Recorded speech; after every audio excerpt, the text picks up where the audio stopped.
Assalamualaikum warahmatullahi wabarakatuh. Alhamdulillahilladzi asbagha alaina ni'amahu dhahiratan wa batinah. Wassalatu wassalamu ala Rasulillah wa ala alihi wa sahbihi wa mawala. Pada kesempatan kali ini saya ingin membaca surat Yusuf, membaca maknanya detail satu persatu untuk bahan pembelajaran di Planet Nuvo, karena surat Yusuf ini adalah salah satu surat modal, bahkan menjadi surat modal yang pertama, karena ada 3 surat yang saya anggap sebagai surat modal yang harus dikuasai oleh para santri. Yang pertama adalah surat Yusuf, yang kedua adalah surat Al-Kahfi, dan yang ketiga surat Al-Qasas. Kalau santri sudah menguasai pemaknaan 3 surat ini, maka bisa melanjutkan ke pemaknaan surat-surat yang lain secara mandiri. Kenapa? Karena pola-pola yang ada di surat Yusuf, Al-Kahfi, dan Al-Qasas bisa dikatakan sudah cukup untuk memahami lebih dari 80% pola kalimat yang ada di surat-surat yang lain, sehingga mereka akan bisa belajar mandiri dan kemudian mereka tinggal berdiskusi, tidak lagi disuapi, tetapi mereka akan menjadi teman diskusi yang baik. Kalau usia SMP, apalagi kalau sudah usia SMA, ini mestinya mereka sudah mulai berlatih dengan lebih keras, mengoptimalkan logika, kemudian mereka harus mempertanyakan penafsiran-penafsiran yang janggal, sehingga kemudian penafsiran-penafsiran yang tidak benar bisa disingkirkan dan kemudian mendapatkan penafsiran yang benar. Kita mulai. Bismillahirrahmanirrahim. Alif Lam Ra, tilka ayatul kitabil mubin. Alif Lam Ra ini adalah di antara ayat mutasyabihat. Menurut sebagian ahli tafsir, ini adalah ayat mutasyabihat. Langsung saja kita melanjutkan ke tilka ayatul kitabil mubin. Tilka utawi itu iku ayatul kitabi, ayat-ayat Alkitab. Alkitab di sini saya lebih memilih untuk mengartikan dengan seluruh ketetapan. Jadi alnya di sini adalah al-istighraqiyah. Jadi kemudian menjadi tilka ayatu kullil kitab. Kenapa saya memilih ini sebagai al-istighraqiyah? Karena di dalam Al-Qur'an ada banyak sekali ketetapan dari Allah Subhanahu wa taala. Contoh yang disebut dengan kitab adalah ayat-ayat yang diawali dengan kataba atau kutiba, atau ada juga kitab. Misalnya ada di surat Al-Baqarah ayat 183. Ini ayat tentang puasa umat awal Islam. Ini jadi salah kalau dikatakan sebagai ayat puasa kita, karena ayat ini sebenarnya sudah dinasakh, sudah diganti dengan ayat 185. Ya ayyuhalladzina amanu kutiba alaikumus syiyamu kama kutiba alal ladzina min qablikum la'allakum tattaqun. Ya ayyuhalladzina, wahai orang-orang yang amanu beriman sapa mereka, alladzina kutiba telah ditetapkan, alaikum atas kalian, apa yang ditetapkan, asyamu puasa, kama kutiba sebagaimana ditetapkan opo puasa, alal ladzina atas orang-orang yang min qablikum sebelum kalian, la'allakum agar kalian agar ikut tattaquna bertakwa sapa kalian. Jadi Allah menetapkan puasa atas umat di masa awal Islam ini agar mereka bertakwa. Berarti ini adalah ketetapan, kewajiban yang harus dijalankan. Perhatikan lagi, ada di halaman sebelumnya. Ya ayyuhalladzina amanu kutiba alaikumul qisasu fil qatla. Kalau tadi 183, ini ayat 177. Ya ayyuhalladzina, wahai orang-orang yang amanu beriman sapa mereka, alladzina kutiba telah ditetapkan, alaikum atas kalian, apa yang ditetapkan, al-qisasu qisas fil qatla di dalam perkara pembunuhan. Jadi kalau orang membunuh maka bisa kena qisas itu. Ini adalah ketetapan dari Allah Subhanahu wa taala. Berarti ini kitab namanya. Seperti yang ada di surat An-Nisa, ada di halaman pertama juz 5, wal muhsonatu minan nisa'i illa ma malakat aimanukum kitaballahi alaikum. Di situ disebut dengan kitaballahi alaikum. Wal muhsonatu ini adalah bagian dari perempuan-perempuan yang tidak boleh dinikahi. Jadi membaca ayat ini harus sambung dengan ayat sebelumnya. Wal muhsonatu, dan orang-orang yang sudah memiliki suami, perempuan-perempuan yang sudah memiliki suami, minan nisa'i, dari perempuan-perempuan, illa ma malakat aimanukum, kecuali budak-budak yang kalian miliki. Arti literalnya begitu. Pengharaman mulai dari ayat terakhir di juz 4 sampai ayat pertama juz 5 ini disebut dengan kitaballahi alaikum. Itu disebut sebagai kitaballah. Nggak mungkin disebut sebagai Quran, nggak mungkin. Bukan itu, maksudnya bukan itu. Tetapi ini artinya literal aja. Ketetapan Allah atas kalian. Banyak ya contoh-contoh di dalam Al-Quran yang menjelaskan bahwa Alkitab artinya tidak hanya Al-Quran. Dan termasuk ini saya memilih untuk mengartikan Alkitab di dalam surat Yusuf ayat pertama dengan ketetapan. Jadi mengartikannya menjadi itu adalah ayat-ayat seluruh ketetapan. Ketetapan Allah banyak sekali. Nah, ketetapan itu fungsinya apa? Al-Mubini, yang memberikan kejelasan, yang memberikan penjelasan, tetapi banyak tafsir kemudian mengartikan Al-Mubin sebagai Al-Bayyin, yang jelas. Itu adalah ayat-ayat seluruh ketetapan yang jelas. Yang makin membuat saya yakin bahwa Alkitab di sini artinya adalah ketetapan adalah ayat berikutnya. Inna anzalnahu Qur'anan Arabiyyal la'allakum ta'qilun. Inna, sesungguhnya aku Allah, sesungguhnya kami arti aslinya, tetapi untuk Allah ini namanya mu'azzim nafsah. Allah mengagungkan dirinya sendiri. Inna, sesungguhnya kami. Khobar inna iku anzalna, menurunkan sopo kami. Kami itu maksudnya aku Allah. Hu ing Alkitab. Coba kalau diartikan dengan Quran, diartikan dengan Al-Quran tadi Alkitab, maka akan menjadi inna anzalnal Qur'ana. Begitu. Sesungguhnya kami menurunkan Al-Quran, Qur'anan sebagai Quran. Kami menurunkan Al-Quran sebagai Quran. Bagaimana itu? Redundan jadinya kalau ditafsirkan begitu. Tetapi kalau kita mengartikan Alkitab tadi sebagai ketetapan dari Allah Subhanahu wa taala, maka artinya menjadi sesungguhnya kami menurunkan segala ketetapan tadi Qur'anan sebagai bacaan. Kenapa? Dulu pada kitab-kitab yang lalu nggak ada itu kewajiban membaca kitab, itu tidak ada. Yang penting sudah ada ketetapan, umatnya tinggal melaksanakan. Seperti kita sekarang. Ada undang-undang tentang lalu lintas misalnya. Kita dituntut untuk menjalankan. Kalau tidak sesuai dengan itu, maka kita kena tilang. Di dalam undang-undang tentang lalu lintas ada ketentuan, ada ketetapan bahwa kalau orang naik motor maka harus pakai helm. Kalau tidak pakai helm dianggap sebagai pelanggaran. Maka kalau ada razia bisa ditangkap polisi kemudian ditilang. Kalau ditanya sudah baca undang-undang lalu lintas atau belum? Misalnya mengatakan belum, ya nggak ada urusannya. Yang penting kalau tidak pakai helm, mau sudah baca atau belum baca undang-undang tentang lalu lintas, ya tetap ditilang. Nah kalau ini tidak, Al-Quran adalah firman Allah Subhanahu wa taala yang membacanya itu mendapatkan pahala. Jadi kalau kita membaca Al-Quran ada pahala karena ini disampaikan oleh hadis Nabi Muhammad. Kitab-kitab masa lalu nggak ada keterangan begitu. Kalau membaca dapat pahala. Walaupun ada nanti membaca itu nanti ada pahala mencari ilmu. Tetapi membaca kemudian mendapatkan pahala tadi itu disebut secara khusus oleh Nabi Muhammad. Jadi disebut sebagai al-mu'abbad bitilawatih. Jadi kalau kita membaca Al-Quran menjadi bagian dari ibadah. Menjadi ibadah tersendiri. Inna, sesungguhnya kami aku Allah iku anzalna telah menurunkan sapa aku Allahu ing Alkitab Qur'anan sebagai Quran.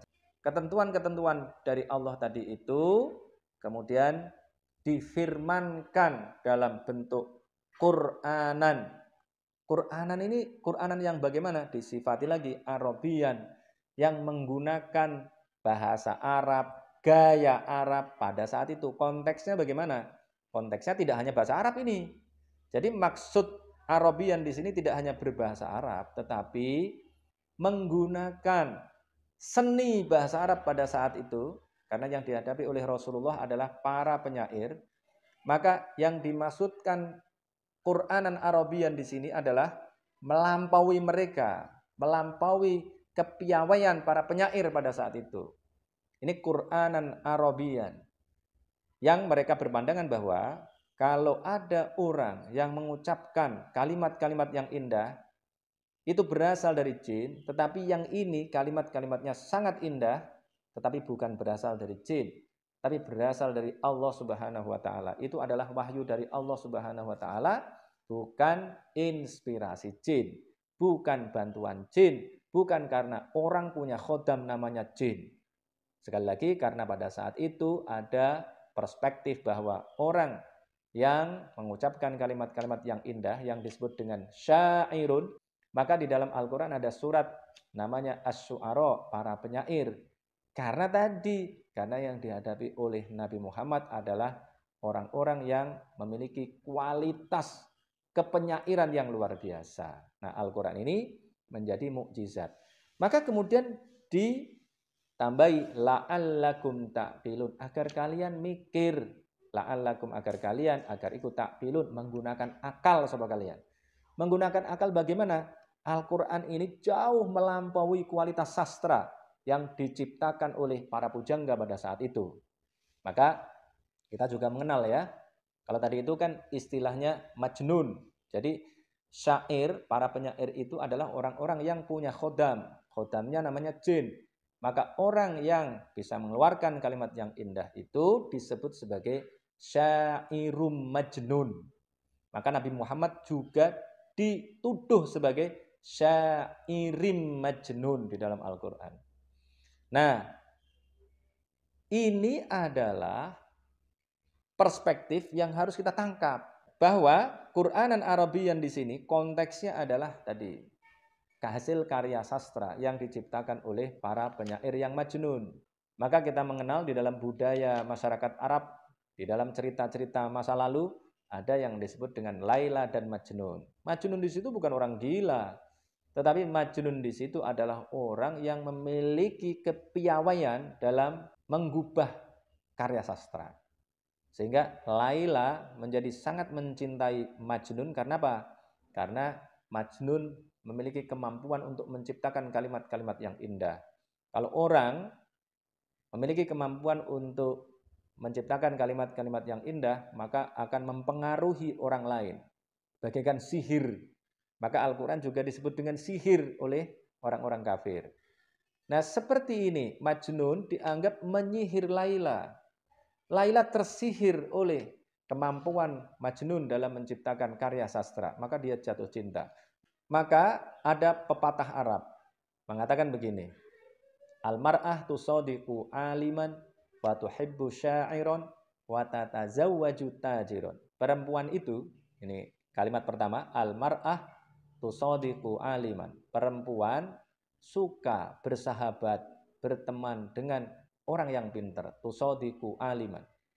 Tetapi kalau mencintai wa tuhibbu sya'iron, dan dia mencintai penyair.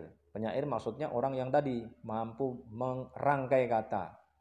Pujangga yang suka merangkai kata, pintar merangkai kata, sehingga bisa digunakan untuk merayu perempuan. Perempuan menjadi tak berdaya gara-gara kalimat-kalimat yang indah. Wa tuhibbu sya'iron. Kemudian kalau disuruh menikah, realistis kemudian. Wa tatazawwaju tajiron. Kalau menikah dengan yang tajir, yang kaya, yang tajir melintir. Kenapa? Hidup ini ya harus realistis. Hidup ini butuh makan, butuh kendaraan, dan lain sebagainya. Tidak cukup hanya dengan rayuan, tetapi harus dipenuhi dengan materi. Karena kata Karl Marx, manusia ini siapapun akan melakukan segala sesuatu pertama kali untuk memenuhi kebutuhan perutnya. Nah, kalau kebutuhan perutnya sudah tercukupi, maka dia bisa melakukan yang lain, termasuk tadi membuat karya sastra. Tapi kalau perutnya belum terpenuhi ya nggak bisa. Nah, kembali lagi ke sini, inna anzalnahu qur'anan arabiyyal la'allakum ta'qilun. Jelas ini artinya, ya. Jadi di sini kita bisa mendapatkan inspirasi. Saya mendapatkan inspirasi untuk mengartikan dzalikal kitabu la raiba fih hudal lil muttaqin di juz 1 di surat Al-Baqarah ayat kedua, dzalikal kitabu la raiba fih hudal lil muttaqin. Ini karena diinspirasi oleh surat Yusuf ayat 2 dan 3. Kenapa? Karena tadi Alkitab di sini tidak bisa kalau diartikan dengan Al-Quran. Tidak pas. Maka kemudian juga saya analogkan dengan surat Al-Baqarah ayat 2. Dzalikal kitabu la raiba fih hudal lil muttaqin. Tetapi dulu paradigma saya terkungkung oleh tafsir Jalalain. Tafsir Jalalain memberikan i'rab dzalikal kitabu. Dzalikal kitabu itu adalah isim isyarah dan musyar ilaihnya. Atau ada yang mengatakan itu badal. Jadi dzalika isim isyarah, kemudian alkitab di situ adalah badal posisinya. Nah, maka kemudian saya selalu mengartikan dengan dzalikal kitabu utawi kitab itu. Utawi Al-Quran itu. Bahkan kemudian tafsir Jalalain mengartikan dzalika dengan hadza. Jadi dzalika ditafsirkan dengan hadza. Berarti hadzal kitabu. Utawi kitab ini seolah-olah begini. Sudah jadi kumpulan begini sudah tertulis. Maka bayangan kita adalah buku jadinya. Dzalikal kitabu. Utawi buku ini padahal pada saat diturunkan, pada saat itu belum ada bukunya. Jadi nggak bisa, hadza ini nggak bisa jadinya. Dzalikal kitabu ya dzalikal kitabu, nggak bisa ditafsirkan dengan hadza, kira-kira begitu. Tetapi kalau ada yang milih itu ya terserah, tidak apa-apa. Itu soal pilihan. Nah, maka kalau dzalika menunjukkan kepada sesuatu yang jauh, yang ditunjuk itu sesuatu yang jauh. Sama dengan tadi, dzalikal kitabu. Kemudian saya menemukan ada i'rab yang lain. Tidak dzalikal kitabu sebagai mubtada tadi itu. Jadi satu dzalikal kitab seperti tadi bukan, tetapi dzalika al-kitabu. Dzalika utawi itu iku al-kitabu, seluruh ketetapan. Maka maknanya bisa disamakan dengan yang ada di surat Yusuf ayat 1 tadi. Artinya menjadi dzalika utawi itu iku al-kitabu, seluruh ketetapan. Mana yang seluruh ketetapan? Ya tadi ketetapan tentang puasa, ketetapan tentang kisos, ketetapan tentang perempuan-perempuan yang tidak boleh dinikahi. Ada lagi, kutiba alaikumul qitalu wa huwa kurhul lakum. Itu ketetapan atau kewajiban untuk melakukan perang pada saat itu. Itu semua adalah ketetapan dari Allah Subhanahu wa taala. Maka kemudian saya mengartikan ini dengan dzalika utawi itu, semuanya itu tadi iku al-kitabu, seluruh ketetapan, la roiba, yang tidak ada keraguan-raguan. Ini jadi jumlah naktiyah ini, fihi di dalamnya. Itu adalah seluruh ketetapan yang tidak ada keraguan-raguan di dalamnya. Kemudian bisa juga hudan, yang menjadi petunjuk lil muttaqina, bagi orang-orang yang bertakwa. Juga bisa diartikan dengan dzalika utawi itu iku hudan, menjadi khobarnya dzalika. Bisa juga lil muttaqina, bagi orang-orang yang bertakwa. Maknanya menjadi berbeda karena di depannya yang tadinya dzalikal kitabu hanya menjadi mubtada, khobarnya ada di la raiba fih dan hudan. Kemudian dzalikal kitab itu dianggap sebagai kalimat, dianggap sebagai jumlah yang sudah terdiri atas mubtada dan khobar. Dzalika utawi itu iku alkitabu, seluruh ketetapan. ketetapan-ketetapan dari Allah Subhanahu wa Ta'ala. Nah, ini adalah inspirasi. Maka kita harus terus melakukan perenungan pada Al-Quran. Ini dalam ulumul Quran disebut sebagai korelasi artinya. Kemudian kita juga dengan mengetahui tadi hubungan antara satu ayat dengan ayat yang lain, kita bisa menafsirkan ayat dengan ayat. Jadi kalau kita sudah menafsirkan ayat dengan ayat, berarti kita membiarkan Al-Quran berbicara tentang diri sendiri. Kalau Al-Quran sudah membicarakan dirinya sendiri, itu lebih mendekati kepada kebenaran. Tilka ayatul kitabil mubin, inna anzalnahu qur'anan arabiyyan la'allakum ta'qilun. Sesungguhnya kami menurunkan Alkitab sebagai bacaan Arabian yang tadi menggunakan bahasa Arab, menggunakan gaya sastra Arab agar kalian berpikir. Berpikir tentang apa? Berpikir bahwa Al-Quran ini tidak berasal dari jin, tetapi Al-Quran ini berasal dari Allah Subhanahu wa Ta'ala. Tidak seperti persepsi orang-orang Arab pada saat itu, tetapi diubah oleh Allah. Paradigmanya harus diubah, bahwa ini adalah ayat-ayat yang berasal dari Allah Subhanahu wa Ta'ala. Nah, caranya bagaimana? Caranya adalah dengan wahyu, melalui wahyu. Nahnu nakussu alaika ahsanal qasasi bima auhayna ilaika hadal Qur'an wa in kunta min qablihi laminal ghafilin. Nahnu utawi aku Allah, kami, maksudnya aku Allah iku nakussu, menceritakan sapa kami. Kami Allah, aku Allah, alaika kepadamu Muhammad, menceritakan ing ahsanal qasasi, sebaik-baik kisah. Bima auhaina, manya ini disebut sebagai ma masdariyah. Auhaina, auha adalah fi'il madhi, maka karena ada ma masdariyah diartikan dengan masdarnya. Ai bi'ihaina, dengan pewahyuan kami, ilaika kepadamu Muhammad, mewahyukan ing hadal Qur'ana, Al-Qur'an ini. Kami menceritakan kepadamu sebaik-baik kisah, kisah yang terbaik. Dengan cara apa? Dengan cara mewahyukan kepadamu Al-Quran ini. Al-Quran ini kami wahyukan kepadamu. Wa in kunta min qablihi, dari sebelumnya. Sebelum apa ini? Sebelumnya, sebelum pewahyuan tadi. Sebelum ihaina, tadi ada bima auhaina, berarti sebelum pewahyuan ada iku laminal ghafilina, sungguh termasuk orang-orang yang lalai arti aslinya. Maksudnya orang-orang yang tidak tahu. Sebelumnya tidak tahu.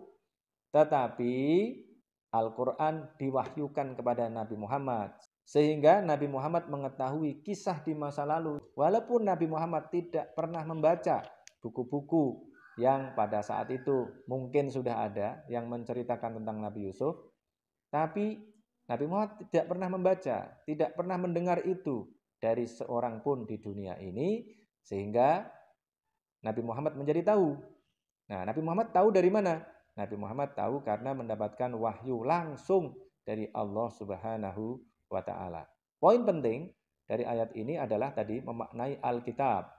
Kemudian memaknai Qur'anan Arabiyan. Jadi tidak cukup sekedar bahasa Arab, tidak. Qur'anan Arabiyan itu tidak hanya dimaknai dengan berbahasa Arab. Tidak sesuai dengan konteks kalau kita maknai demikian. Berbahasa Arab iya pasti, tetapi tadi ada konteksnya. Konteks masyarakat Arab yang pada saat itu adalah juara-juara bersyair.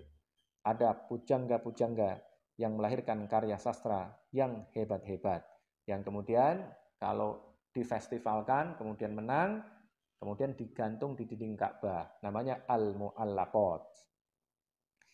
Cukup 3 dulu, nanti kita lanjutkan kembali dengan memaknai ayat-ayat berikutnya. Yang pasti ini harus dikuasai dengan baik, kemudian menjadi surat modal untuk bisa memaknai surat-surat yang lain, agar kita bisa belajar mandiri Dan kemudian kalau bertemu dengan orang-orang yang alim, kita tinggal berdiskusi, tidak hanya bertanya-tanya untuk sesuatu yang sebenarnya sudah jelas di masa lalu.